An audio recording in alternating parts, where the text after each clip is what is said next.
I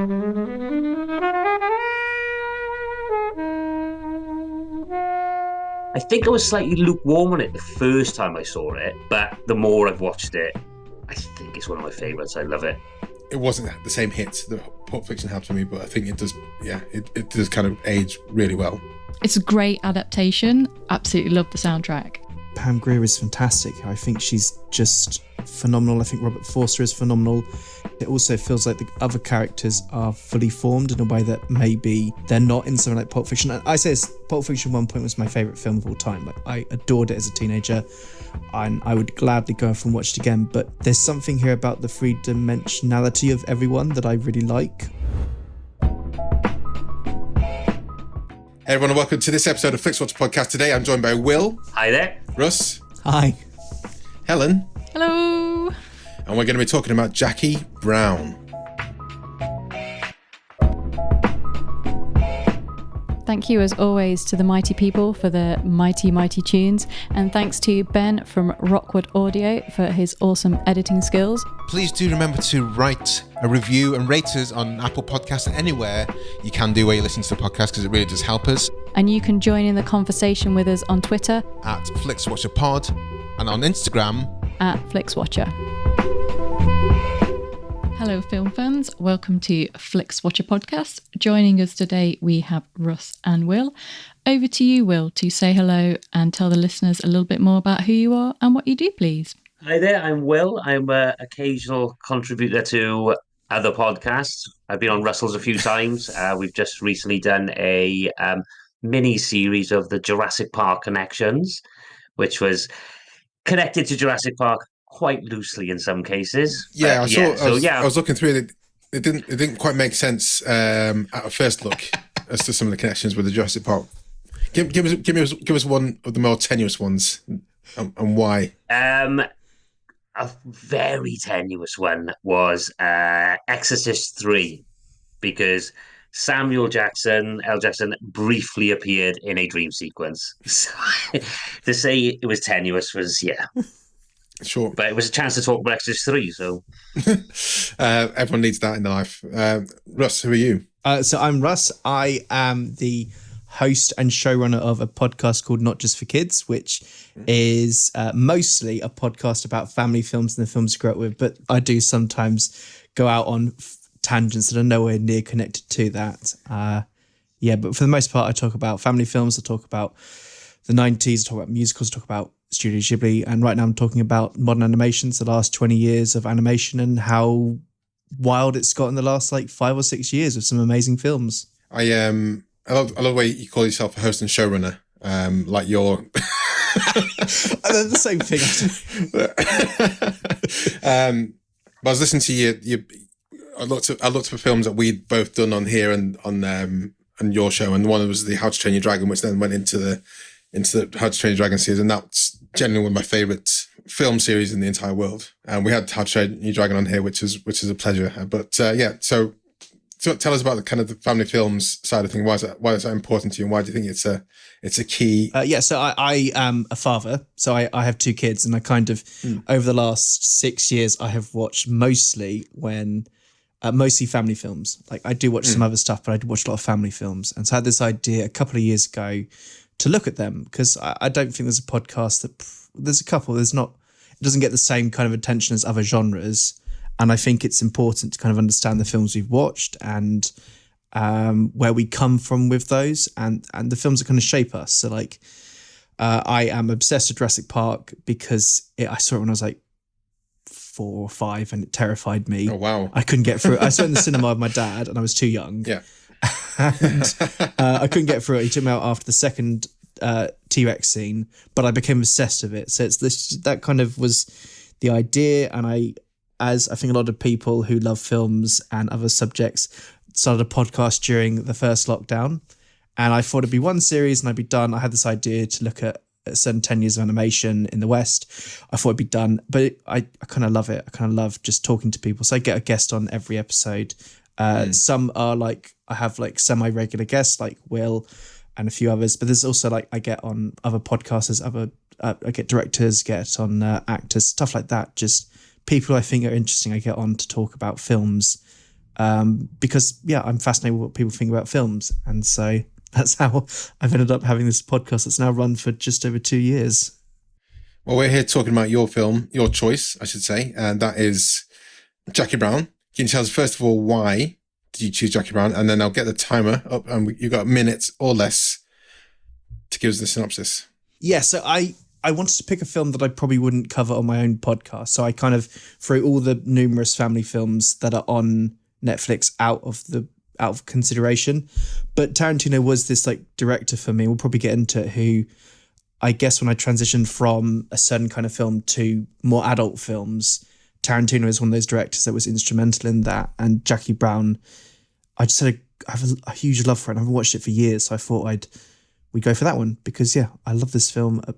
As we'll get into, I hadn't watched it for about 10 years. So yeah. And your synopsis timer starts now. Goodness. Right. So Jackie Brown is Quentin Tarantino's feature film follow-up to Pulp Fiction. He is adapting an Elmore Leonard novel, and it follows Pam Grier's eponymous air steward who works on the side for a violent gunrunner played by Tarantino regular Samuel L. Jackson. She helps this gunrunner transport his cash into the country through flights.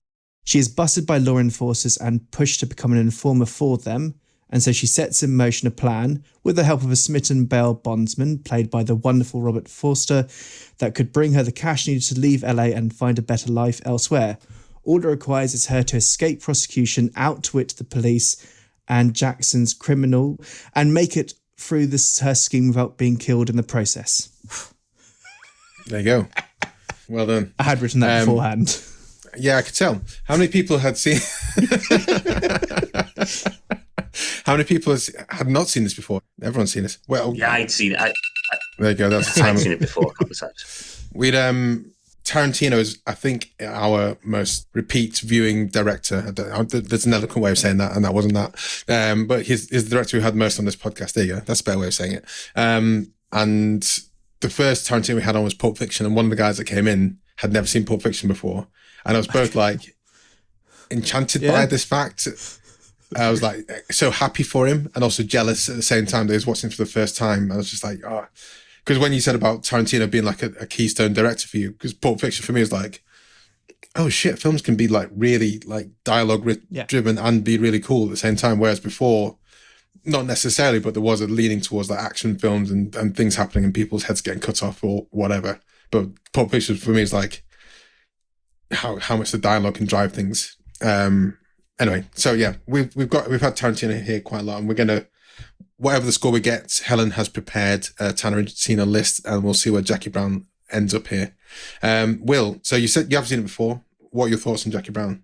Yeah, I saw it in the cinema the first time. Oh, wow. I think I'm pretty sure it was the first film I ever saw on my own. I went on my own to see it. Really? Yeah, and because I was a big Tarantino fan, because I'm Tarantino, as Russell said. Reservoir Dogs was my first Tarantino film that I saw, and it was at the right age. I was probably a bit too young to watch it, but I watched it, and then so eventually Jackie Brown was the first one I went to see in the cinema.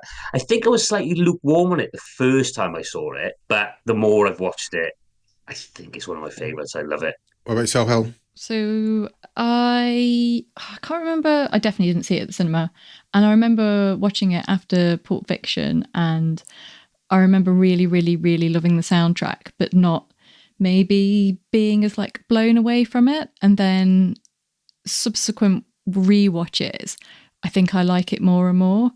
And the soundtrack alone is just like absolutely love the soundtrack. And the cast is so great. And some of the dialogue in there, like watching it again, I remember lots of it. And I just think it's a great adaptation, and you kind of wonder, like, why didn't he do more? Because I think it was a kind of like interesting sort of side to him with a bit more kind of straightforward storytelling that maybe we haven't really got from him. But so when you picked it, I was really looking forward to having a rewatch on this one. I mean, you say straightforward, but there's still how the kind of the payoff at the end in the mall and the handover. That's quite an intricate setup there, isn't it? And we see it played from 3 angles at least, don't we? Jackie's, Robert Forster's, and do you see Robert De Niro's and Bridget Fondas, are they separate in there as well? So we see it from 4 different angles. So I think it's quite a complex bit of storytelling there to keep you engaged, and you see with each one, how it expands and plays out. And I always forget that bit when I think about Jackie Brown. I always forget how that plays out at the end. And I think that's one of the things that each time I watch, I'm like, oh yeah, this is like super cool how it happens. And then I always forget that he kills Robert De Niro in the end. I'm like, fucking hell. Then I always forget that Samuel Jackson gets killed. I'm like, fucking hell. Maybe I just don't watch it enough. I think it definitely does bear repeat viewing in my and I think like everyone else here with seeing Pulp Fiction was like, fuck, this is like amazing. And it wasn't the same hit that Pulp Fiction had for me, but I think it does. Yeah, it does kind of age really well. I think the thing is with Pulp Fiction is such a blast that when watching Jackie Brown, I think that's probably why I was a bit lukewarm on it, because it wasn't that ultra-violent craziness of Pulp Fiction, which I went in possibly expecting to see because it's Tarantino. But I think, as watching it more and more, you realise it is one of his more linear films. But it's, like I say, it's becoming one of my favourites because it is, although it's long, it takes its time, but there's not a moment wasted, I don't think. Yeah, I think there's a maturity to it that I think isn't in all of Tarantino's other work. Like, I think it's a much more mature piece. It is quite slow in its pace, and it deliberately takes its time. And certainly when I was a teenager, Pulp Fiction felt like something dangerous, like something I shouldn't be watching. And then I watched Jackie Brown afterwards, and it felt had less of that like taboo feel to it, because there's not that much shocking about Jackie Brown. There's no need for those kind of like moments in some Tarantinos which are there to shock, like the Gimp in Pulp Fiction or the ear moment in Reservoir Dogs. But yeah, certainly Jackie Brown feels like there's some interesting stuff in it that we can unpack on rewatching you. And I think Pam Grier is fantastic. I think she's just phenomenal. I think Robert Forster is phenomenal. And while it's a superbly quotable script, it also feels like the other characters are fully formed in a way that maybe they're not in something like Pulp Fiction. And I say Pulp Fiction at one point was my favourite film of all time. Like, I adored it as a teenager, and I would gladly go off and watch it again. But there's something here about the three-dimensionality of everyone that I really like on this watch, that everyone on the screen feels fully formed and has their own agenda and motivations and brings something to it. It's I think that might be because it's based on a novel, that it has that kind of quality to it, that it has it almost feels like a novel on screen, in that there's various plot strands and various threads, but it's all building this one moment, which is the bit of them all. Well, what do you make of Robert De Niro's character? Because for me, I wasn't fully sure what he wanted from hanging out with Samuel L. Jackson. It's like a strange point in De Niro's career, because it's past the point where he was at his Oscar glory, but before he got to the like noughties onwards, where he kind of made some stuff that isn't as good. So this is kind of like his like transitional film. I think he's fun in it, but it's also, I think he's a bit... It's strange watching De Niro play a stoner is basically what this is. It's like, I think De Niro is good, but I also think it's strange watching De Niro be a stoner. But it's great when he shoots, I forget the character's name, but when he shoots Melanie in the parking lot, that's a great moment. Well, De Niro wanted Cherry. He wanted to play Max Cherry, and Quentin Tarantino had his heart set on Robert Forster. So he ended up in the role of Lou, and the story goes that he didn't get that much direction, and he was quite kind of frustrated with the role. And that's why I think we're kind of at the start of the film, Lou's very much just kind of like looking around, and he's kind of like a little bit pissed off to be there and doesn't quite know why he's there. And then he gets a bit more assertive and a bit more into playing his role as he goes along. So I think I came to this as a massive De Niro fan and just thought it was a really unusual role for him to be in.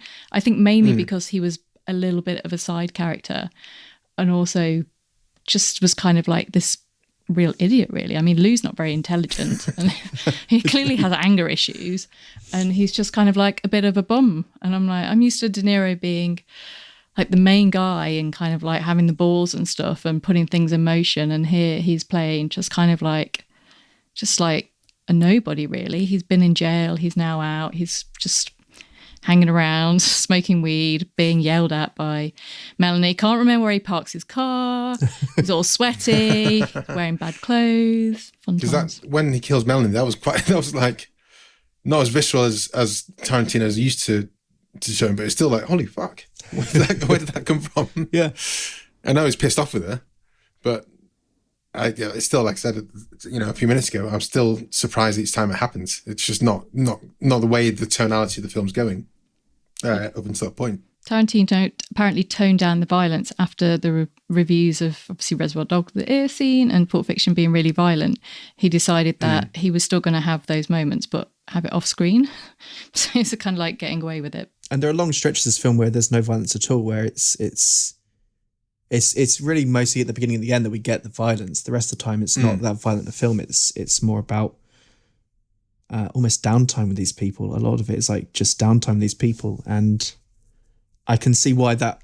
So I can see why it got a slightly less warm response from critics at the time, because they're expecting the Pulp Fiction Pulp Part 3 or Reservoir. Got the way the narrative is constructed makes it exciting even when they're just having conversations, because it's out of order. But this is like it feels confident of Tarantino to just have moments, long stretches where not much is really happening. Who was it that said they like Tarantino to have made more adaptations? Was it you, Helen? Yeah, just because I feel as though, just me personally, that I haven't really enjoyed his later films as much as his earlier ones, and maybe I personally think that his ego has been left to run away with himself and become too overindulgent over kind of like small ideas that he's made like 3-hour films out of, whereas he could do with a little bit of like structure and like the basis of a good story.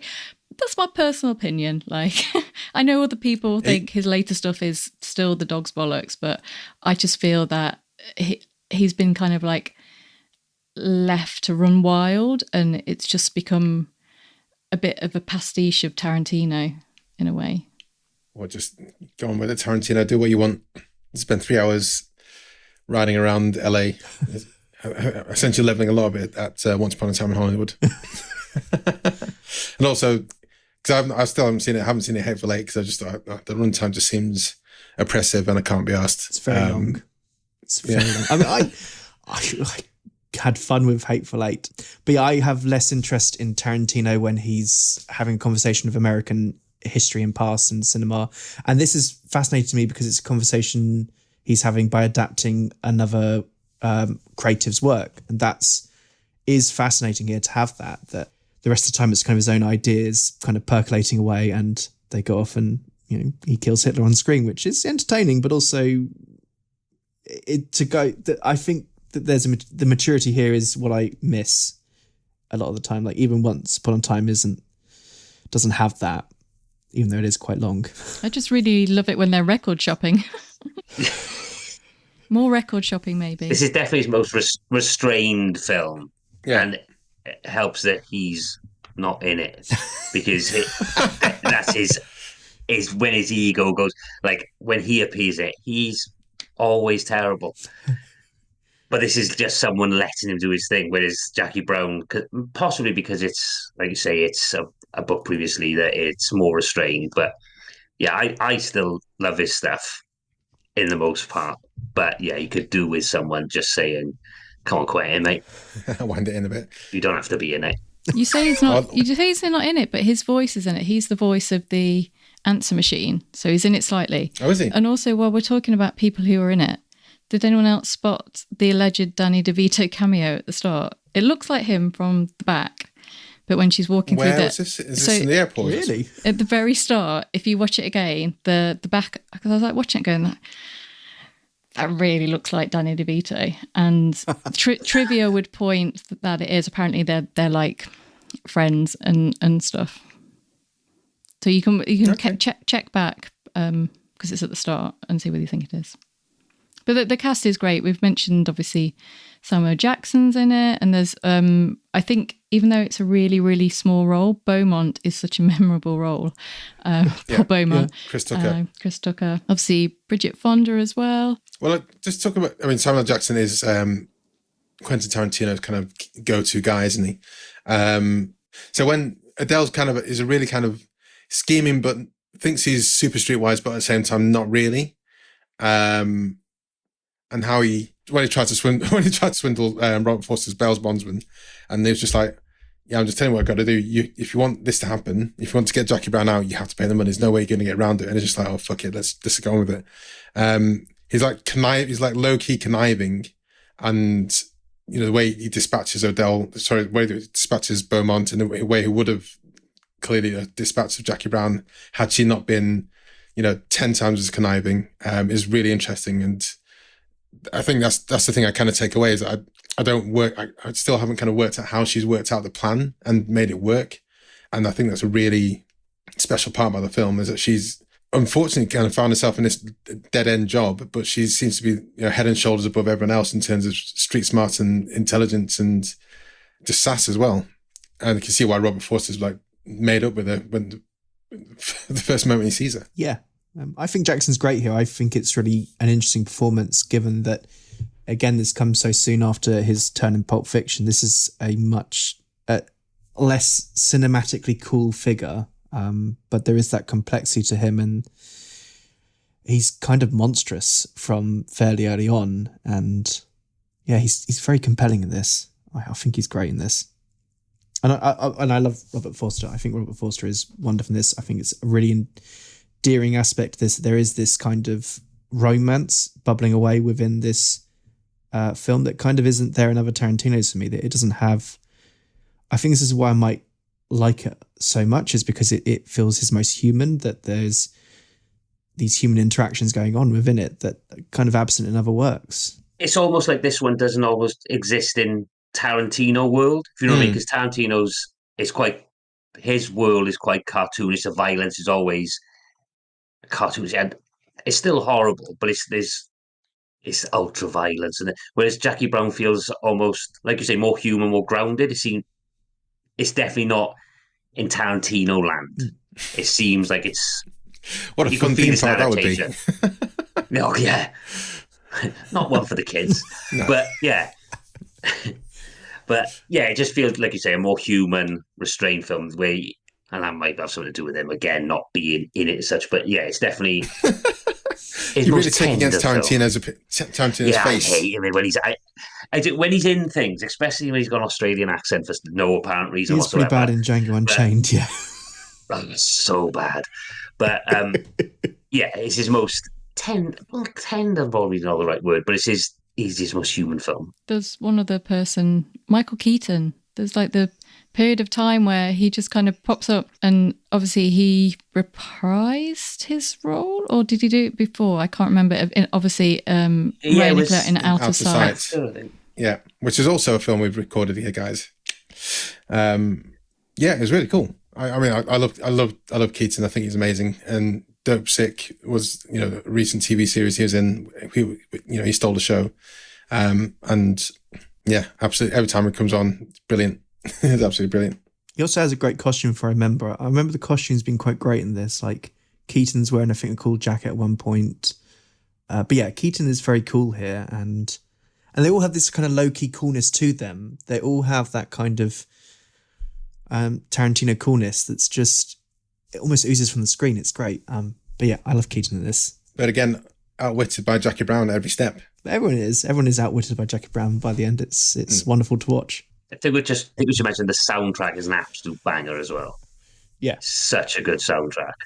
I haven't listened to the soundtrack. I don't know why, and that's something that needs to be rectified straight away on Spotify. Yeah, because anytime, I'm sure it happens each time. I'm like, oh, Delphonics, this is a tune, and that moment with the tracking shot of her to her across 110th Street is one of my favorite Tarantino shots. Just iconic, yeah, definitely. Yeah. And then you don't see Jackie Brown. You don't actually hear her speak for like half an hour.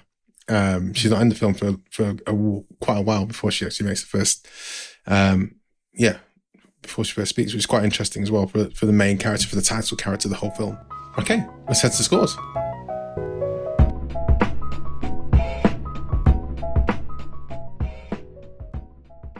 Hello, I'm Hannah Flint from the First Film Club.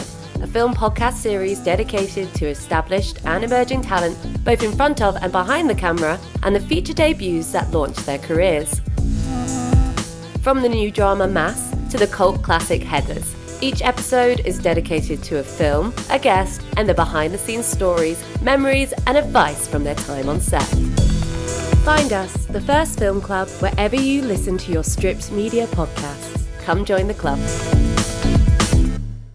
Welcome to the Flixwatcher scores. All of the scores are out of 5. You may have decimal places if you wish. And we will start with you, please, Russ, with your recommendability.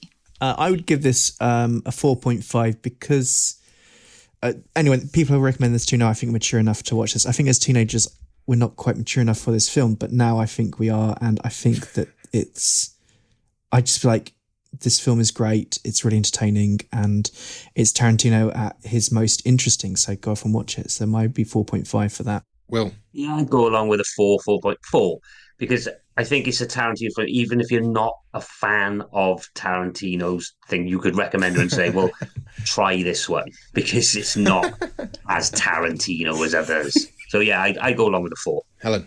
I'm going to go a bit higher. I'm going to go 4.7. I think this is a Tarantino that you can recommend to people who say they maybe aren't a fan of Tarantino, because it's not really like gimmicky. It's not as violent.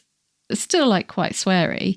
But I think it's just like, it's got more like story and vibes going on. I just really love the kind of bits where they're just like listening to cassettes, and he goes out and he buys like the little cassette because he's like heard it in her apartment. I just think those moments like that really make it.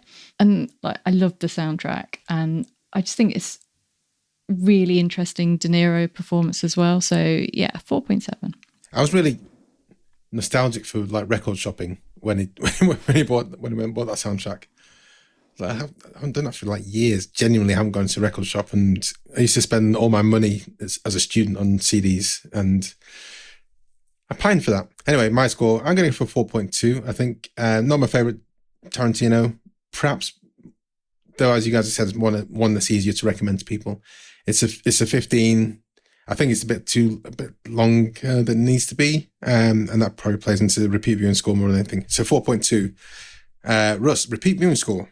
I'm going to go for a 3.9 because whilst I now want to go off and watch it for the soundtrack, I haven't touched this film in maybe 10 years, and I've gone to other Tarantinos before this, and I have a less fondness for Kill Bill. I've watched Kill Bill more than this, so I don't watch this film that often, and I'm not sure when I'm going to watch it again, but I'll be glad when I do go to it again. It's that kind of film, so I'll watch it again, but I'll probably go off and listen to the soundtrack on Spotify instead. Yeah, I go with 3, because although I love it, there's other Tarantino films. If I was flicking through the telly and Pulp Fiction was on even halfway through, it's when I find myself I'd end up watching. Whereas I think Jackie Brown, maybe in another 5 years, I could watch it again, but I wouldn't necessarily seek it out again if it's not my most watched Tarantino. So yeah, 3. Helen? Yeah, a 3.5. I really enjoyed this rewatch, but its length, 2 hours 34, makes it a hard one to just kind of think, yeah, I'm going to rewatch that one regularly. So what was that, sorry? What was your score? 3.5. Yeah, its length was a bit of a challenge this time, and just because time-wise. And I think this is the first time I've done the thing where you can watch a film faster on Netflix. I was like, should I try it? I went to 1.5 for like 2 minutes. I was like, no, I can't do this. It's dumb. But I thought it, and I acted on it. So it shows there was something there that didn't need to, I just felt the weight of the time on me. I will watch it again. I think it's important watching, not so frequently, not so often, but I think I'll savor each time I do. So 4. Small screen score, Russ. I'm going to go quite high because I've only ever seen this on the small screen. I've never seen it in cinema. So I'm going to 4.8. A lot of the time it feels like you're watching a couple of episodes of a TV show. Like it has that kind of pace and feel of some TV. It'd be really good TV if it was like this. So I think it's like perfect for the small screen. It's has some cinematic moments like that tracking shot early on, but unlike other What about Tarantinos. close up of Bridget Fonda's feet? Yeah. Yeah. Always the feet. So I think this is perfect for the small screen, so it's 4.8 for me for this. Will. Yeah, 4.5 because I think like as Russell said, they are the showy cinematic moments, like the Chris Tucker moment. That shot is great, and as you say, that tracking shot. But as you said, it looks like it could be a TV series now. It's cinematic TV, but yeah, I go 4.5. Although I did see it on the big screen, I don't think it makes much difference. So I always found that Chris Tucker like death scene so cheeky because the way he kind of cons him into getting in the car in the first place, and then he just drives like not even around the corner. I don't know what he'd call that. How far he drives to then kill him. Such a dark, funny like sequence. But then it does look really cool the way the crane shot just like lifts up above the fence, and that's why he caps him. Helen.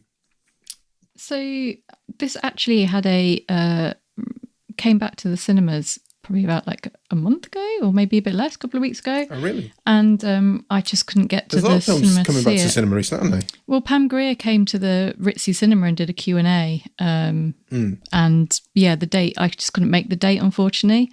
So I think if I'd have gone to the cinema, that would have been like the time to go and see it. So I'm probably not going to go and see it. And I've only ever seen it on the small screen. So I'm going to say 5. I think the soundtrack makes it not quite a 5. But otherwise, I think it's great. I don't think it's got the moments where it's A, cinematically, and B, in terms of like crowd experience, collective experience that you'd want to experience with other people. I'd love to watch Pulp Fiction with other people. I think that'd be absolutely amazing to do so, to Prince Charles, something like that. But for this, I don't think so. So yeah, 4.8 as well. Engagement score. Russ. I'm going to go over 3 because I did watch some 2 halves, so that I did find it quite easy to pause this and come back to it a couple of days afterwards. And as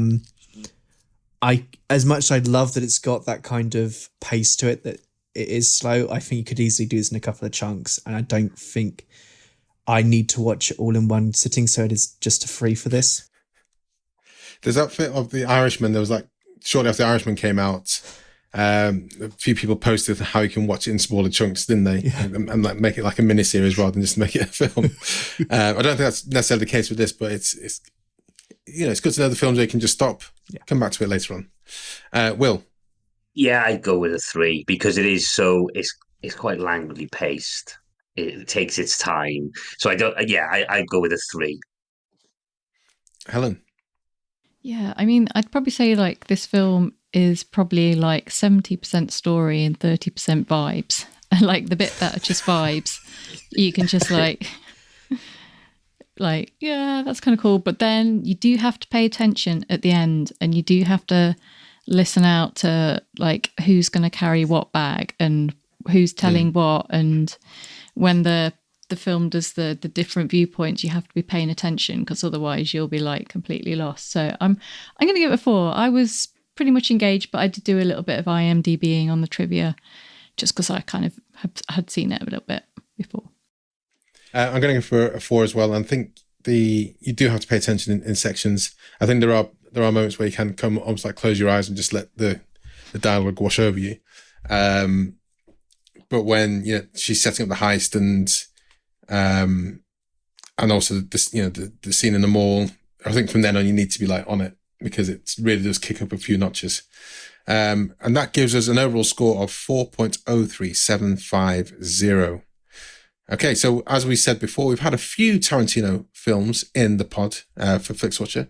Helen, you got the list there. Can you do us a rundown of the other films we've had and their scores, and let us know where Jackie Brown sits? This is very, very exciting. So at the bottom of the table with 2.88, we've got Once Upon a Time in Hollywood. Not surprising. It's too long, is it? Oh, I just didn't like that film. Which you can listen back to all these episodes if you want to. That is good plugging. Excellent. Please do. And then we have Reservoir Dogs with 3.79. And then we're all quite close. So with 3.8 is Inglourious Bastards. 3.9 is Pulp Fiction. 3.96 is Kill Bill. So that means Jackie Brown is currently the leader. Whoop, whoop. Interesting. And I was quite disappointed with Pulp Fiction score when we recorded it. And also Small what happens screen, is... wasn't it? Yeah, and I think... and also just the people in the room at the time. It's dependent on the people in the room. So, guys, we did... Us two? What, for Pulp Fiction? I think we enjoyed it. I can't remember. It's a long time ago. We should listen to our own podcast, Helen, 5 years later on. So everyone who's listening, do follow us on Twitter. We are at FlixWatcherPod. And of course, as well as talking about the films and stuff on Netflix in general, we do put a shout out before we go to record. Ask for your opinion. Look out for a tweet that says something similar to this. We're reviewing Jackie Brown with at Russ Loves Movies and at Will Chich. Have you seen it? Tells your thoughts and you score out of 5 stars with an on-air shout out on Flixwatcher. And we had a few responses. Russ, as this is your film, do you want to take us out with the first response? Cool. There's one from When One Thing Leads to Another, who said, rewatched this a couple of weeks ago, was interested if it still holds up. I remember enjoying it first time round, and I think it does. Great performances all round. Maybe could have truncated the ending a touch. 4 out of 5. I think truncated the start and the middle. Anyway. I think the ending was fine. I thought the ending was good. Will, you want to read out a tweet? I did have them, but then I realised I haven't got them anymore because I had to change to Chrome when I messed up. So they've gone down. I'll just see if I get them now. Helen? So I will take one from a recent guest of the show, Kevin Lahane. First, he went with a gem. Once prompted, he came back with 5 stars. In a GIF form, so I had to watch the stars come up. You see, guys, if you want to send us a message, it can just be a 2-word response, a gem like that. Well, a gem, 5 stars. Don't forget the stars, because we get very annoyed without the stars. Russ, you want to take the last one? I have one from Scheitgeist Pod, which says Peak Tarantino doesn't get nearly the love it deserves, and he's given it 5 stars, but the stars are bundles of cash, so I think it's an emoji that links into Tarantino. Yeah, likes it a lot. Awesome. Well, guys, thank you very much for joining us. Can you just sign off very quickly by telling us where we can find you online in the Twitter, Instagram, pod world, and we'll say goodbye to everyone who's listening. You can find me at Will Chich on Twitter. That's mainly. I do Instagram at Bill Chich, but I'm not very good at it. So Twitter mainly. Yeah, and Twitter is where you'll find me at Russ Loves Movies. That's where I post any kind of writing or podcast appearance I do. My podcast can be found in the same feed that you're finding this. Just go off and search for Not Just For Kids and subscribe and search for a film that you like, and you'll probably find a gem of an episode. Awesome. Thank you very much, guys. Thanks for coming on. Bye. Enjoyed this episode of Flixwatcher podcast? Why not leave us a 5-star review on iTunes? You can also follow us at FlixWatcherPod on Twitter, and we're at FlixWatcher on Instagram. Thanks as always to the mighty people for their mighty tunes, and Ben from Rockwood Audio for his awesome editing skills. If you're looking to get your podcast edited as sweet as this, get in touch with Ben, and that's Rockwood, ROKK Wood Audio. Tell them Flixwatcher sent you.